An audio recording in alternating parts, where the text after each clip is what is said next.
Hello class 12। तो कैसे हैं आप सब? आई होप आप सब अच्छे होंगे और मस्त होंगे। स्वागत है आप सभी का हमारी इस प्रारंभ सीरीज के अंदर। और ये सेशन चल रहा है 2025 और 2026 का। बच्चों, लास्ट जो हमने हमारी लेक्चर के अंदर एक चैप्टर स्टार्ट किया था बेटा, जिसका नाम है डिसोल्यूशन ऑफ अ पार्टनरशिप, उसका आज ये लेक्चर नंबर 2 होने जा रहा है। और आप सभी को पता होगा, जब मैं इसका थ्योरी आप लोगों को बता रहा था तो उसमें मैंने एक अकाउंट के बारे में बात की थी आपसे, वो था रियलाइजेशन अकाउंट, जिसके बारे में मैंने इंट्रोडक्शन आपको ये दिया था कि इसको मैं जो है एक तरीके से लिस्टिंग अकाउंट समझता हूं, जहां पर हम हमारे एसेट्स और लायबिलिटी की लिस्टिंग के साथ साथ हमने उनको कितने में बेचा है और कितनी लायबिलिटी हमने पे कर दी है और कितने अमाउंट में पे करी है, इसके बारे में पूरा हम लिस्टिंग करते हैं बेटा। उसे ही रियलाइजेशन अकाउंट कहते हैं। आई होप आपको थ्योरी वाला जो चैप्टर है हमारा, वो आप सॉरी लेक्चर है जो हमारा, वो आपको अच्छे से समझ में आया होगा बेटा। आज की इस क्लास में सिर्फ और सिर्फ रियलाइजेशन अकाउंट कैसे बनाया जाता है उसके बारे में हम डिस्कस करेंगे और उसे यहां पर बनाकर भी देखेंगे। तो काफी छोटी वीडियो ये रहने वाली है, छोटा ये लेक्चर रहेगा बेटा, बट बहुत इंपॉर्टेंट रहेगा आपके लिए कि how to make a realisation account. तो उसके लिए मैं समझाने के लिए एक क्वेश्चन आपके सामने लेकर आया हूं बेटा। आप प्लीज इसको ध्यान से देखें बेटा कि ए और बी दो पार्टनर्स हैं जिनके बीच में प्रॉफिट शेयरिंग रेशियो 3:2 है बेटा। आपके पास में यहाँ पर बैलेंस शीट गिवन कर रखी है। उसके बाद में बेटा लिख रखा है partner decided to dissolve the firm on the above date, assets realise as follows. और एसेट्स आपकी रियलाइज हुई मतलब इतने में बिकी है। जरूरी नहीं है कि जितनी वैल्यू आपकी एसेट्स की उतने में वो सेल हो, ज्यादा में भी हो सकती है तो कम में भी हो सकती है बेटा। इसलिए अलग से देते हैं यहाँ पर एडिशनल इंफॉर्मेशन में, जैसे स्टॉक 45,000 में बेचा है, मशीन 20% के कम बुक वैल्यू पर आपने बेची है बेटा, डेटर्स आपके 35,000 में आपको आपको मिल गए हैं डेटर्स के पैसे, लैंड एंड बिल्डिंग आपने 30,000 more than the book value, मतलब बुक वैल्यू से 30,000 रुपए ज्यादा में बेचा है। क्रेडिटर को आपने एग्री कर दिया टू एक्सेप्ट 5% लेस, मतलब उसको 5% लेस में पेमेंट करोगे। एक्सपेंसेस आपका इनमें सब में खर्चा आया है 1,200 रुपए का, आपको जर्नल एंट्री बनाने के लिए बोला है, बट मैं आपको यहाँ पर रियलाइजेशन अकाउंट बनाना सिखाऊंगा। इज दैट क्लियर बेटा? इसका स्क्रीनशॉट ले लेना आप लोग, ठीक है। तो रियलाइजेशन अकाउंट बनाते हैं बेटा। ये रियलाइजेशन अकाउंट का फॉर्मेट है, सेम ही है, ठीक है ना, जैसे रिवॉल्यूशन में होता है, बट एंट्री करने का तरीका थोड़ा सा डिफरेंट है, ठीक है। बस और कोई भी चीज नहीं है, बस वही तरीका थोड़ा सा डिफरेंट है। अदरवाइज सब चीजें फॉर्मेट के अकॉर्डिंगली सेम ही है। ये आपका डेबिट साइड हो गया, ये आपका क्रेडिट साइड हो गया। यहाँ आपका पर्टिक्यूलर हो जाएगा बेटा, यहाँ अमाउंट हो जाएगा, ये आपका पर्टिक्यूलर हो जाएगा बेटा, और ये आपका अमाउंट हो जाएगा। बात सिर्फ लिस्टिंग की है बेटा, बात अगर सिर्फ लिस्टिंग की है, ठीक है ना, और कैश एट बैंक या कैश इन हैंड अगर देते हैं तो रियलाइजेशन में उसकी एंट्री नहीं करेंगे, क्योंकि हम इसमें अलग से बैंक अकाउंट या कैश अकाउंट भी बनाते हैं, तो वो वहां पर डिस्कशन होगा। उसके अलावा जो भी एसेट्स है ना, वो सब हम रियलाइजेशन में लिखेंगे बेटा। तो जब हम लिस्टिंग करेंगे, जब हम सिर्फ लिखेंगे कि हमारे पास में क्या क्या एसेट्स में और उनकी क्या क्या वैल्यू है, सिर्फ लिखना है, बेचने की वैल्यू नहीं लिखनी है कि हमने उसको बेच दिया है। तो जब तक हम ऐसा करना है, हमें एसिड्स की जो एंट्रीज हैं वो डेबिट साइड में करनी है। कहां करनी बेटा? डेबिट साइड में करनी है। अगर आप बुक में देखोगे तो आपका डेटर 40,000 रुपए आपको नजर आ रहा होगा। आई होप अगर आपने स्क्रीनशॉट लिया होगा तो, ठीक है। तो डेटर आपका 40,000 है, उसमें बेटा प्रोविजन फॉर डाउटफुल डेब्ट है 1,800 रुपए। Is that clear? तो अपन को सिर्फ लिस्टिंग करनी है, अपने बैलेंस शीट में चेक करते हुए कि हाँ भाई मेरे पास डेटर कितने हैं, तो उसको यहां लिखेंगे बेटा अपन, टू डेटर्स अकाउंट 40,000 रुपीज, और उसका प्रोविजन भी दे रखा है तो यहां लिखेंगे अपन उसका प्रोविजन। दूसरी साइड में provision for doubtful debts 1,800 rupees. Is that clear? उसके बाद में बेटा आपको स्टॉक दे रखा है, तो स्टॉक लिख देंगे बेटा यहाँ पर। तो स्टॉक, ये भी हम लिस्टिंग कर रहे हैं कि हमारे पास बैलेंस शीट में कौन कौन सी एसेट्स हैं। स्टॉक की वैल्यू बेटा 54,800, 54,800 रुपीज। उसके बाद में मशीन की वैल्यू है 40,000 रुपीज, तो यहाँ लिखेंगे टू मशीन अकाउंट 40,000 रुपीज। उसके बाद में हमारे पास में है लैंड एंड बिल्डिंग, लास्ट है बेटा ये लिस्टिंग के लिए, ठीक है ना। तो यहां पर हमने लिख दिया लैंड एंड बिल्डिंग्स, और उसकी वैल्यू कितनी है बेटा 1,20,000 रुपीज। ऐसे ही बेटा जिस तरीके से आपने एसेट्स की लिस्टिंग की है ना, अब आप लायबिलिटी की भी लिस्टिंग करो कि हमारे पास लायबिलिटी के रूप में क्या है। तो हमारे पास लायबिलिटी के रूप में सिर्फ और सिर्फ क्या है, क्रेडिटर है 20,000 रुपए का, सिर्फ लिस्ट करना है। अब यहां पर लिख दिया हमने by creditors 20,000 rupees. Is that clear. अब क्या करना है, अब आपको एडिशनल इंफॉर्मेशन दे रखी ना बेटा कि आपने एसेट्स अपनी कितने कितने इंडिविजुअल एसेट्स कितने में बेची है बेटा। Is that clear. तो वो लिखेंगे। तो एसेट्स की लिस्टिंग हमने डेबिट साइड करी है, बट जब उसको बेचेंगे उससे जो पैसा आएगा उसकी लिस्टिंग हम करेंगे क्रेडिट साइड में। तो एसेट्स जब हम लिखते हैं बैलेंस शीट में से देखते हुए, तो डेबिट साइड लिखना है कि हाँ भाई हमारे पास डेटर कितने का है, स्टॉक कितने का है, मशीन कितने की है, और लैंड एंड बिल्डिंग कितने की।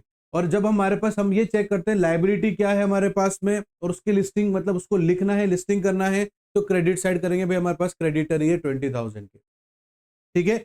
अब आप इन एसेट्स को बेच रहे हो जिससे आपके पास पैसा आ रहा है, तो पैसा जो आएगा उसको आप क्रेडिट साइड लिखोगे। एसेट्स के पैसे के आने को कैसे लिखोगे, यहां पर लिखोगे बाय बैंक अकाउंट और ब्रैकेट में लिख देना बेटा एसेट्स रियलाइज्ड।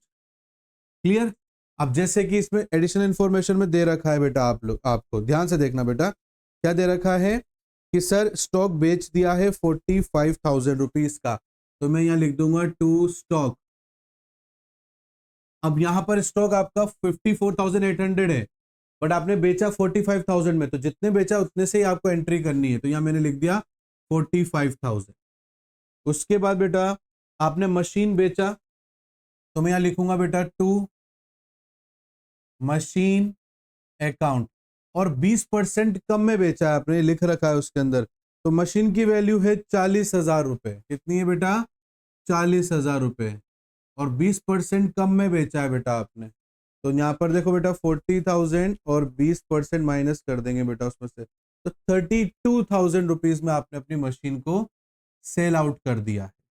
उसके बाद आपने क्या करा बेटा, अपने डेटर्स 35,000 आपको मिले हैं। अब यहां पर सॉरी टू नहीं लिखना है, यहां पर ऐसे लिस्टिंग करनी है ना।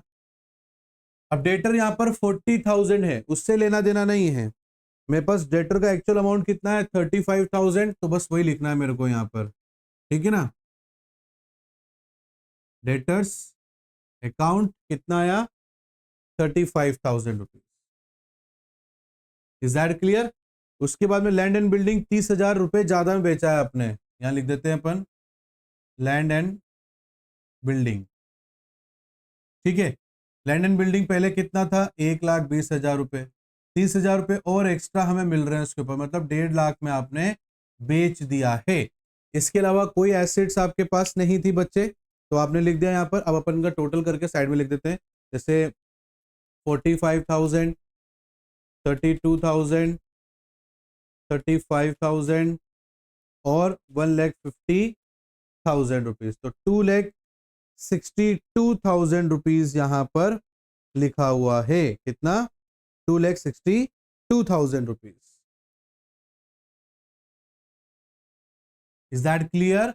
आ रही बात समझ में बेटा। अब इसके बाद आप देखो बेटा कि हमारे पास जो लायबिलिटी है क्रेडिटर के नाम पर, उसको पेमेंट करा नहीं करा, हाँ सर कर दिया, 5% कम में पेमेंट करा है हमने उसको, ठीक है।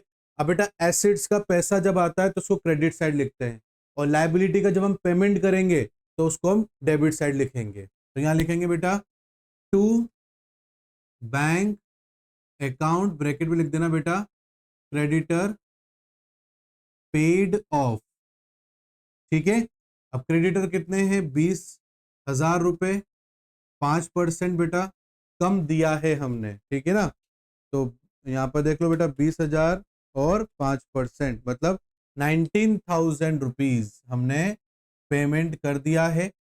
और इसके साथ साथ ये रियलाइजेशन अकाउंट हमने बनवाया है ना बेटा, तो इसका हमारा खर्चा आया 1,200 रुपए का। कितने का बेटा 1,200 रुपए का खर्चा है, तो ये भी लायबिलिटी हो गया बेटा। तो खर्चे को भी हम यहाँ लिखेंगे to bank account expenses paid 1200 रुपए।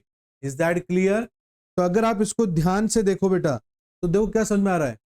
एसिड्स की लिस्टिंग डेबिट साइड हुई है, बट जब उसका पैसा हमारे पास आया एसिड्स का तो क्रेडिट साइड में लिखा है। और जब हमने लायबिलिटी की लिस्टिंग क्रेडिट साइड करी है तो उसका पेमेंट हमने कहां शो करा है? डेबिट साइड में शो करा है, मतलब क्रॉस में है। एसिड्स की लिस्टिंग डेबिट में है तो पेमेंट जो उसका हमारे पास पैसा आया वो क्रेडिट में। लिस्टिंग लायबिलिटी की डेबिट में है, क्रेडिट में है, तो उसका पेमेंट करा तो वो डेबिट साइड में। Is that clear? अब इसके बाद में आपको क्या करना है, जो साइड आपकी ज्यादा है उसके अकॉर्डिंग काम करना है। जैसे रिवॉल्यूशन में अगर क्रेडिट साइड ज्यादा है तो प्रॉफिट होगा, डेबिट साइड ज्यादा है तो लॉस होगा। अब मुझे शक्ल देख के तो लग रहा है कि यहाँ पर क्रेडिट साइड ही ज्यादा है, मतलब प्रॉफिट की सिचुएशन ही है। तो वही है, तो आ जाओ। अब देखो यहाँ पर 2,62,000 रुपीज है, 2,62,000 रुपीज प्लस 20,000 प्लस 1,800 रुपए, तो हो जाएंगे बेटा 2,83,000 रुपीज, 2,83,800 रुपीज। यहाँ पर भी 2,83,800 रुपीज। Is that clear? आई बात समझो बेटा आपको यहाँ तक? अब माइनस करेंगे अपन, माइनस करेंगे 40,000, माइनस करेंगे 54,800, माइनस करेंगे 40,000, माइनस करेंगे 1,20,000, माइनस करेंगे 19,000 और माइनस करेंगे 1,200। तो आपका आ जाएगा बेटा यहाँ पर 8,800 रुपीज बचेगा प्रॉफिट के रूप में, और इस प्रॉफिट को हम पार्टनर को दे देंगे। Profit transferred to A's capital account और बी's कैपिटल अकाउंट। ठीक है, और इसको रेशो बांट देंगे 3:2 में बेटा। तो 3:2 मतलब 5, तो 8,800 डिवाइडेड बाय 5 और इंटू 3 करेंगे बेटा, तो 5,280 रुपीज, 5,280 रुपीज। ठीक है, दोबारा से देखो बेटा, 8,800 डिवाइडेड बाय 5 इंटू 2 कर देंगे तो 3,520 रुपीज, 3,520 रुपीज। तो इस तरीके से रियलाइजेशन अकाउंट को बनाया जाता है बेटा। आई होप आपको रियलाइजेशन कैसे बनाते हैं वो अच्छे से आज क्लियर हुआ होगा बेटा। फिर भी अगर आपको कोई डाउट रहता है तो आप कमेंट बॉक्स में आप लोग हमसे पूछ सकते हैं, हम उसका जवाब भी जरूर देंगे बेटा। साथ ही साथ में आपको ये क्लास कैसी लगी बेटा कमेंट करके जरूर बताना, और लाइक जरूर करना, शेयर करना, सब्सक्राइब करना और बेल आइकन को प्रेस करना बिल्कुल मत भूलना। मिलता हूं नेक्स्ट क्लास में। इस पूरे अकाउंट को साथ में, इसके साथ में पार्टनर्स कैपिटल अकाउंट बनाएंगे, बैंक अकाउंट बनाएंगे, जनरल एंट्री कैसे करेंगे उसके बारे में हम अच्छे से डिस्कशन करेंगे बेटा। मिलता हूं नेक्स्ट क्लास में, तब तक के लिए thank you and bye bye बच्चों।